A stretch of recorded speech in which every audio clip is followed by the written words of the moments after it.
You're saying they're brainwashing. Okay, you're saying Yep. these people that are experts in brainwashing is using the Department of Education to Yep. brainwash our children. Yes. What are they after? Why are they doing it? Well, if you want to move a country from a free individualistic economy, Which we have? yes, or had, okay. to a planned economy, you have to do it through the schools. You have to dumb down and brainwash, change the attitudes and values. You have to completely, social engineering has to go on constantly, and many teachers know what I'm talking about. And people are going to say, well, when did this start? And who on earth ever did this? Why would a plan like that be allowed to be carried out? That's right. Well, then you have to go back to 1934, which I will do, and we have to go to the three-pronged fork, okay? So I do think that the watershed year, although you can go back to the early part of the century when the Rockefeller Foundation and the Carnegie Corporation were deeply involved in education, and that it was decided then that Carnegie would deal with the international part and Rockefeller domestic. But then we moved on to 1934, and this was after World War I, and there were these educators were, many of them, going back and forth to Russia, very admiring of the new system in Russia, the communistic system. And they wanted to put it in here, in the United States. And so the Carnegie Corporation, that had always been involved in, trying to get us into world government after the League of Nations and all in 1917, they still had this goal. And of course, world government will be communism. I mean, it's really international socialism. That's what Lenin called it. So they've always wanted this. And the Department of Education today is going along with yes, that? Yes, absolutely, yes. And so in 1934, the Carnegie Corporation produced, it took 4 years, they commissioned the American Historical Association to put together a study of the social studies. And they came up with lots of volumes, but I have one little volume, Conclusions and Recommendations for the Social Studies. And basically that little one is an original book. I wish I'd brought it with me. Too bad, but I don't even dare let it out of the house. It's so important. It called for changing the United States through the schools from a free individualistic economy to a socialist, collectivized, planned economy in the New World Order. It says that in the book? Yes. And that book was written when? In 1934. By who? It was the Carnegie Corporation paid for it. The American Historical Association put it together. And can people get that book in the library? No. No? No? No, they can't. But I have quotes in my book, from it. But from that time on, Carnegie Corporation consistently, without any hesitation whatsoever, didn't run into any obstruction, poured its money, its tax-exempt money, which we make possible for them to have, into changing American education. They funded well, let's go on to the 1945. They're deeply involved. Alger Hiss was deeply involved with the Carnegie Corporation. He was a accused Soviet agent. They didn't get him on it, but they got him on libel. But most people do think that Alger Hiss was a Soviet agent. He was Carnegie. And they were very instrumental in getting the Elementary and Secondary Education Act passed, which, as I said before, changed education from knowledge, content-based, academic, to performance-based behavior. And from that time on, because that was necessary for what we're looking at now with school to work agenda is the planned economy is performance-based. So they're training workers. They're training not thinkers, not bees. leaders. Exactly.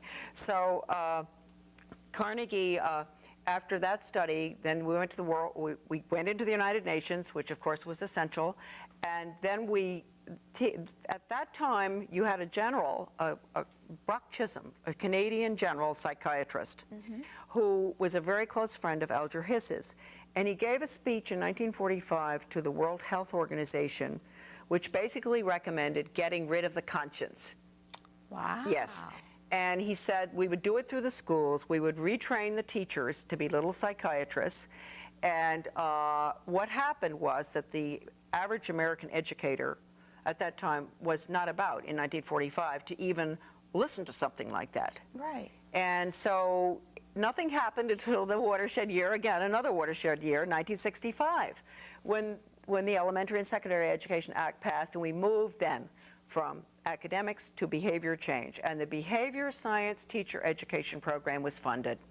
But how did Congress allow that to happen? Well, you'll see in the book, John Ashbrook, who died, unfortunately, Congressman Ashbrook, who I dedicated the book to, he spelled it all out. He told the whole Congress exactly what it was. He said it is an international system they're looking at. They're going to change the behavior of the children. They're going to change the teachers' training. They're going to do everything. He told them everything. And they didn't believe him? No, they just let, well, you know what goes on. Yes, I It's do. still going on, right? So anyway, they passed that in 1965. The teachers were retrained. All of these horrible programs, right? Mm-hmm. By 1968, the money had gone into all of these programs to get rid of the conscience, basically. Drug ed, all these programs, parents, really, when you see education hanging on the end of drug education, sex education, critical thinking education, red flag. You don't have reading education, writing education, math education, or we didn't used to. When you see education hanging on the end of something, except for driver's ed, which I think is probably pretty neutral, that means watch it. Because those programs, I've never seen one of those programs that was based on absolutes, right and wrong. But the parents of the children today have gone through that program. So Yes. they've already been brainwashed. So they're not going to believe Well, you. yes, they do believe me. Many of them call, and when I do radio interviews, they'll call in and say, I went through all of that. I know exactly what you're talking about. And of course, the teachers know. And many teachers do not like that, did not ever want to do it. Behind closed doors, they did their own thing. Now they're not going to be able to get away with it because they're going to be required, due to the standards that are being set and the accountability, the whole what's going on in Washington now with the reauthorization of the Elementary and Secondary Education Act is nothing but brainwashing. And people, you hear standards and accountability and flexibility, all of this. Basically, the goal has nothing to do with academics. It has to do with training little, as you said, little workers, little worker bees, to have the right attitudes and values towards internationalism, giving up our sovereignty, the needs of the group versus the individual. You know, they have all the group grades now, and cooperative learning. Talking about being a change agent, how to stop teaching people about basic civics, what the Constitution says, limitation of government? I mean, did they get into that? No, I don't recall that, but I do know that I've seen I attend a lot of in-service things too, you know. So I have seen and heard, you know, how are we going to get away from, and that's in the book. Actually, there's a very interesting article in the New York Times in the early 70s about getting rid of the teaching of American history. You're kidding. Oh, no, not early 70s. New York Times article in the book. And it says that, yes, and we're not going to talk about George Washington anymore. We're going to focus on the world, because you have to get these world-minded students, or else they're going to rebel. If you want to put the Americans under a global management system or whatever it is, be very careful you don't teach them the Constitution, the Bill of Rights. Don't let them have any history, because they are going to object when this system is taken away from them. But they won't now. You could take the Constitution away from the American people right now, and they wouldn't care, because they don't even know what it is. They don't know what it is. Well, they don't know what it is. It protects them. It protects their rights. The reading problem. If you're so dumbed down, if you can't read, I've always said you can't defend yourself. That's right. You can't do anything. I mean, you are really at a tremendous loss. You are totally handicapped, worse than losing both legs if you can't read. They can take you right through the schools, 12 years without reading, just total brainwashing through visual, a lot of visual aids now with technology. So they're trying to make people weaker readers? Oh, of course. Yes, that's why they had the whole language for so long. Which is what I always thought was very dumb. Yeah, it is pretty dumb. I think that some teachers, a really good teacher with whole language and an understanding of the traditional phonics, I don't mean direct instruction, which is the Skinner phonics, but a good teacher who understood phonics, well, could use a whole language program quite well, because there are some things about whole language I like, you know, where the children are really immersed in a lot of good literature. Sometimes it's not so good, and so it depends on the teacher.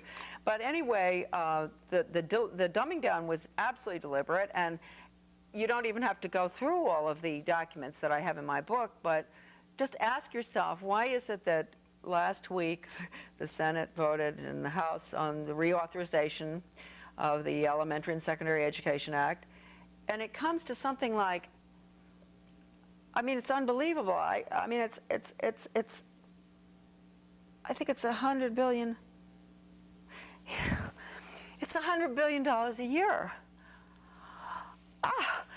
And we have children who can't, we're at the bottom of the list internationally, academically, and we're spending $100 billion. We will be, because it's reauthorized for 7 years. It's not quite that. I have